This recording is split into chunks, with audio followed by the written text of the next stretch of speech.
So what are we planning to do? I just told you what we're planning to do. I went over a whole bunch of ideas. Did everyone else hear me? Random thoughts. And they're not random thoughts. These are things that we're looking into. What is our prioritized list? What are the first things to go until we keep going until we have reached the point that we need to reach? Well, according to, and I'll give you and your wife full credit for this since you put this out to the people of Maple Heights. You know, closing the pool, school guards, you know, your comments about why should we have school guards because kids walk in the street anyway, so the value of their life isn't worth anything. We should just yank all the school guards, let the kids cross the major intersections by themselves because you feel, well, hey, the kids walk in the street anyway, so what do we care? I don't think I ever made that comment. Oh, it's on your website. Oh, that's okay. Well, here's the question, Mr. Mayor. What's the prioritized list? That's what we're asking for. And the senior center? Yeah. Close it, send the seniors to the library, or send them to another city. Okay? You take full credit for that, too. What's your critique for it? Give me a critique for it. There is no critique. Let's have a discussion. That's what we're trying to have, a discussion of what We were we're going to having do a in our discussion city. until you started acting ridiculous. I don't know about that, Mr. Mayor. Well, I do. So what is the list? Why don't we have a list of things we're going to cut, plan, something We're to looking present into those cuts. If you would open your ears and your mind, it takes a while to get a number. Sounds like it takes a while to do anything around here. How you are going to close a jail. Let me answer you. I'm trying to answer Brownlee, you again. you are again out of order. We ended Mr. 2012 Brownlee, would you- $300,000 behind. Chief, would you like to escort Mr. Brownlee out for a few moments? Pardon? That is your wish. I appeal the decision of the chair then? No, Mr. Brownlee. I'm No, asking that you is to how be a little parliamentary more procedure respectful. works, Mrs. Chair. That's how it works. I'm going to ask you to be a little more respectful. This is the second time I've asked you, please. Are you going to ask the mayor to calm his antics as well? I would stop talking. I think you need to step out for just a few minutes with the chief. No, I'm not That's suggesting. That's no recess today. That's for everybody. For a 5-minute recess. I know they're going out like this. No, I think 5-minute recess would not continue on. Madam Chair, we can continue. Mr. Anyone else has a Cefaratti? question? Yes, I'll we do. just- Yes, Why don't we do. you Thank you. switch gears here, please? Kind of reflected to some other subjects here. To the chair, to Linda Vopat. It's a two-pronged, not two questions to you, but one to the mayor and one to Linda. The concerns of the seniors, what will happen to them if the building is shut down? What happens to the meals and what happens to their home delivered meals? And then to the mayor about the grass cutting program, what will happen with that? Thank you. Go ahead. Yeah, go ahead. First of all, you've heard me on many occasions say that we receive money from the Western Reserve Area Agency on Aging. We receive $37,000 approximately every year, plus all the meals that come to us free through the Department of Agriculture and the Area Agency. That accounts for around 11,000 meals here that are served through the year, and about 17,000 that are delivered to homebound seniors. To answer Mr. Brownlee, because I do have from his website here, that we could move some of these programs to the library or to other communities. First of all, let me say that we are the premier program in southeast Cuyahoga County. And that's not my words. Those are words from all of the agencies in this area. There are no other areas, there are no communities in this area that would pick up this program and be able to do what we do. So those are the two.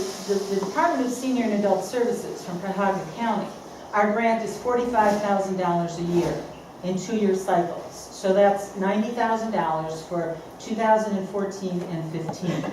If you decide that we no longer are going to have a congregate meal site, from the county, some of that money comes to us for transportation, and some of that money comes to us for meals. It is all documented. The seniors have to meet a certain income bracket to qualify. We have to get signatures that prove that they were here and that they were.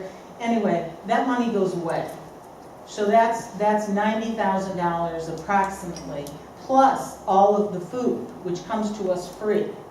That all goes away and will never come back. That's the tip of the iceberg. The number of people that we transport who come into the senior center, which I'm guessing that's why Mr. Brownlee thinks they can go from here over to the library. That again, that's the tip of the people that we serve. The people that you don't see that come here are the people that we serve and that are in most need of our services. We transport approximately 10 residents of the city of Maple Heights from all over to 3 different dialysis centers. They cannot get there without us. Well, they can, but what they will pay is about $150 a day, 3 times a week to try and get there. So those are just dialysis. We serve Marymount Hospital, South Point Hospital, Kaiser Permanente in Bedford, University Hospital in Bedford, Cleveland Clinic, and all the hospitals at the Rockside and 77 area. We go to Chagrin Highlands on occasion, and all the medical offices in this area. We have already cut our service from the beginning of the year down from 5 drivers to 3. That's why we've gone to all volunteers, well, with very few exceptions, almost all volunteers delivering our home delivered lunches to bring our drivers into just doing doctors and grocery store appointments. We cut people being able to call in anytime and go to any grocery store, which is what everybody in this building is able to do on their own.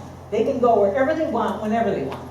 But we did, to cut the expenses, we have now made the shopping trips are group trips, so the better use of the vehicles. None of our vehicles, with the exception of dialysis, are on the road after 3 o'clock. And that again, that's the senior part of our program. Now, all of the other things that go on here are the foreclosures, the utility bills, people of all ages.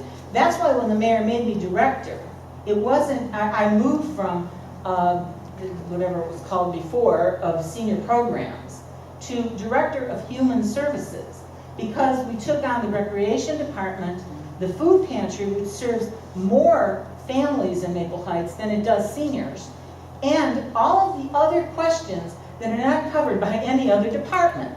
So if someone doesn't have, if they can't pay the utilities, if they're being evicted, if there's abuse, whether that's elder abuse or abuse of a child or whatever, that comes to us. Those are referrals from the police department, the fire department, the building department. Someone's basement floods, okay, and the county comes out and it's not the plugged up drain, okay, and the person is 78 years old, caring for someone maybe 90 in the home, and needs to know how to get that done. We find a way for them to get that done.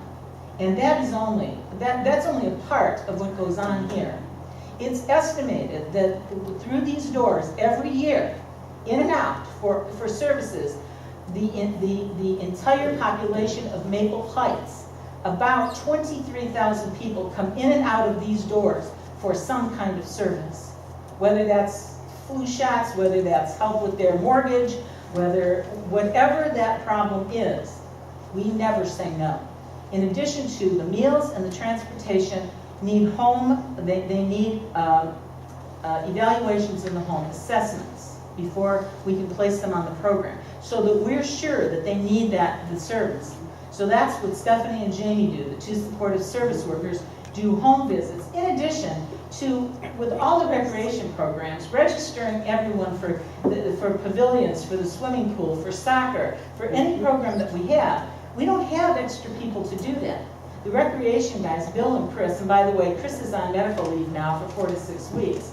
So Chris and Jim, who are Jim's part-time, are picking up all of that other work.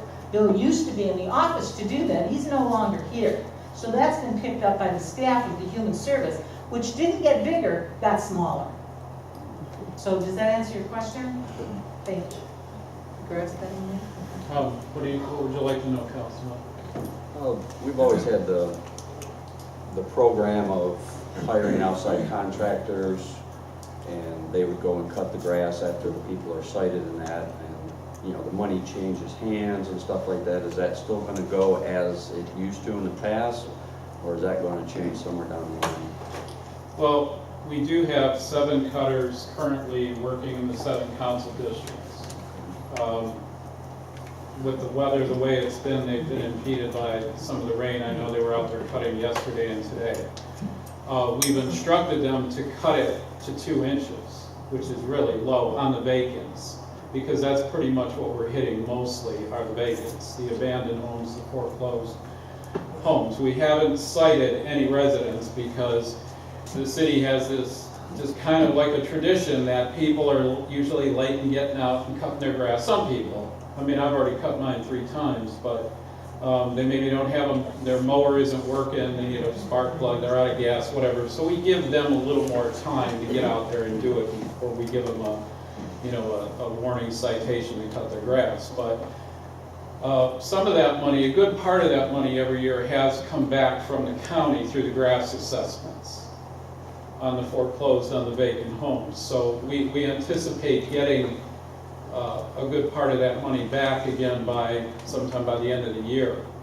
But we're trying to not have the cutters cut as often by going down to a lower, length, 2 inches, and then they don't have to go back as often, maybe instead of every 2 weeks, maybe just once a month. But as you can see riding around the city, there's already some high grass, and it may get a little higher before we get there. I know there's been some suggestions, or there was an idea, about being a good neighbor, and on Councilman Brownlee's website about having your neighbors cut it, or perhaps, a council member, he himself, going out and cutting it. So, those are options too. If anybody wants to take their mower, anybody at all, and be a good neighbor and go cut the grass. Whether that's going to happen or not, who knows? I mean, there are a couple people in the city that have told me they cut the vacant grass and we never even knew it was a vacant house because they're out there cutting it all the time. So, that may happen. Yes. We have done some work with the county who keep coming up with these programs that they are offering. For instance, the website. We utilize the county's expertise, or whatever you want to call it, in bringing up our current website. There are a couple of other programs that they're offering now. Is there any possibility that we could look into these maybe not programs, but assistance kind of programs? Is there anything that we could possibly chat with them about? What are they? Well, at one point they were talking about combining all of the civil service testing so that we wouldn't have to do our own. I know they have, as I said, they have I think they have HR services. They have a couple of different services, and they keep coming back with different options. Is there any thought to possibly outsourcing some of what we do? Well, we did follow up this past late winter when we had an initial meeting early on about HR services and civil service. What we found is that the county had floated many of these, you can call them like trial balloons, because they also had engineering services. And then they also had like crack sealing and pothole patching and things like that. What we found out is that they didn't have enough response from communities to get involved, so the programs kind of just died.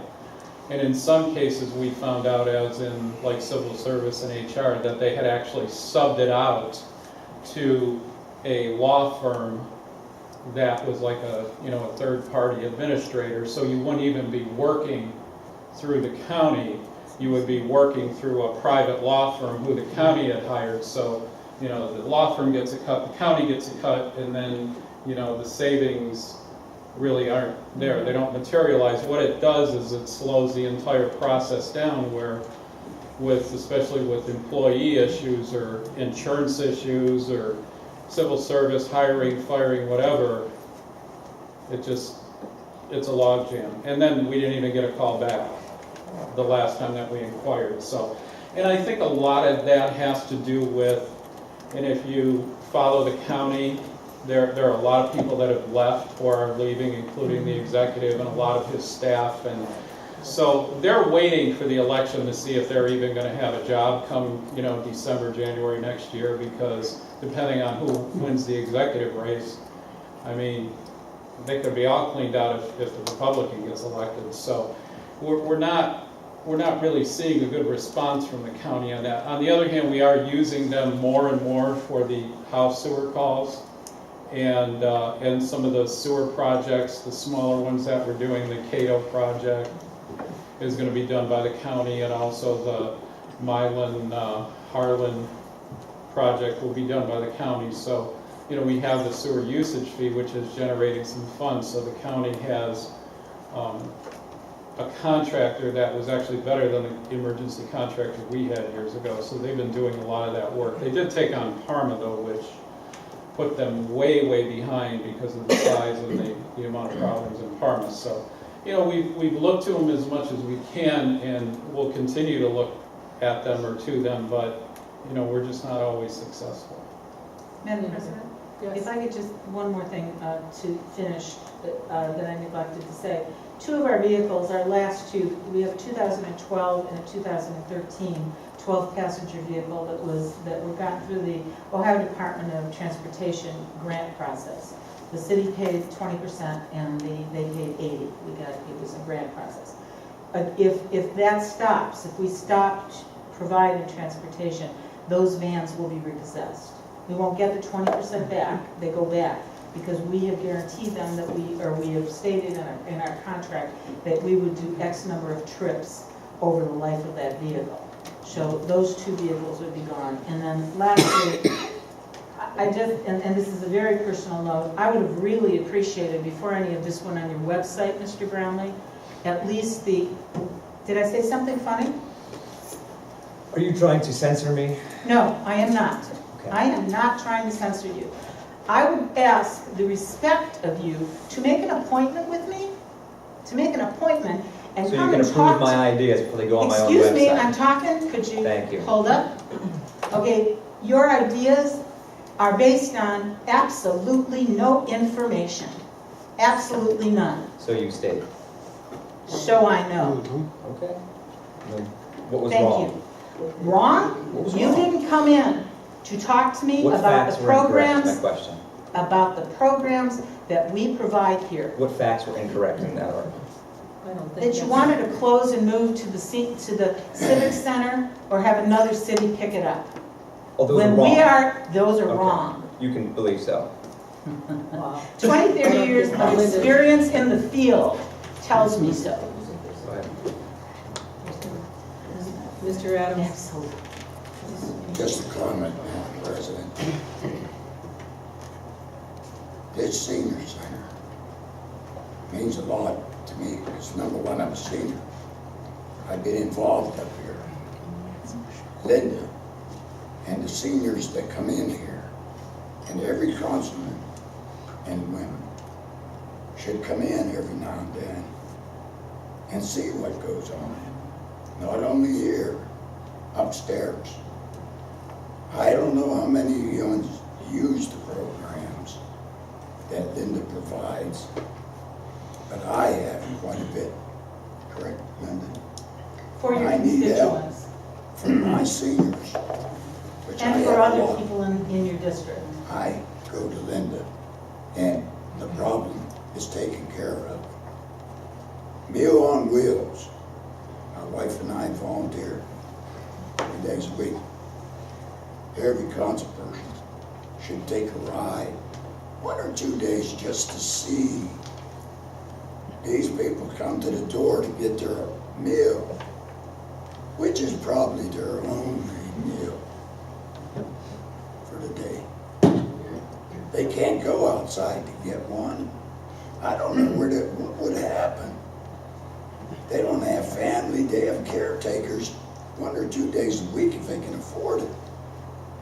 Cancer, they're blind, can't breathe.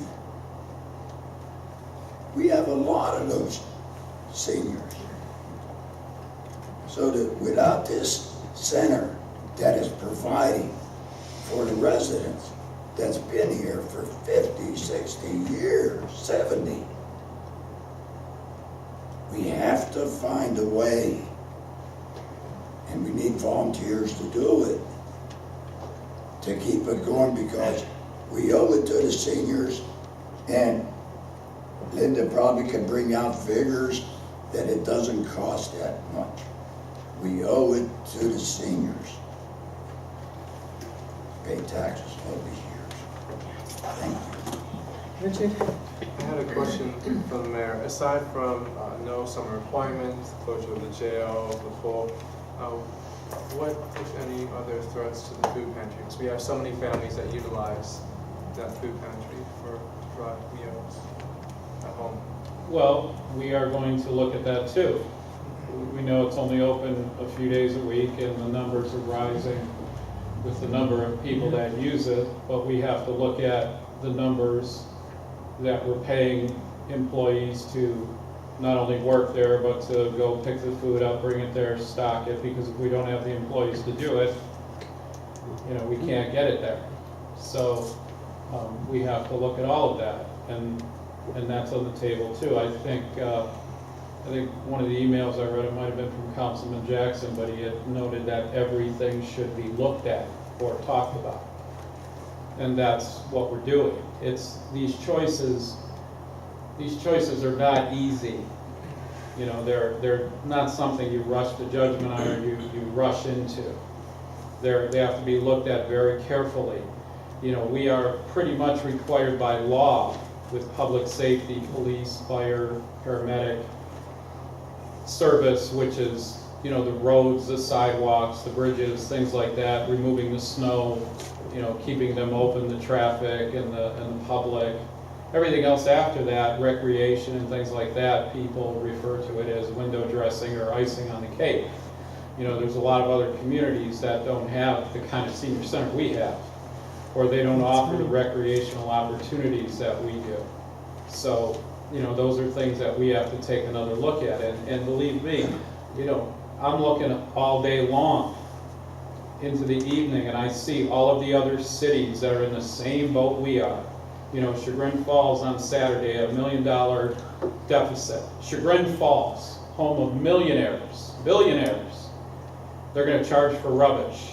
Never before in the history of that village or city, they're going to charge for rubbish.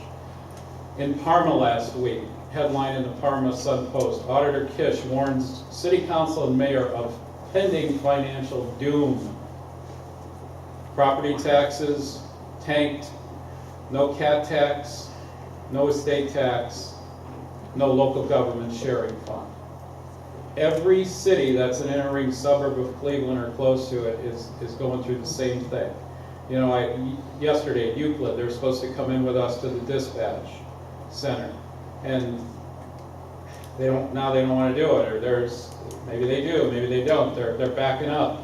They don't want to lose their employees. They don't want to see them get fired. It's not easy. There are some choices. Sometimes they're clear. Sometimes they're not. You have to work a little harder and smarter to get there. But as Councilwoman Agee said a little while ago about police and fire, yes, we're still going to provide those, and those would be the last two to get hit because of the crime and because of the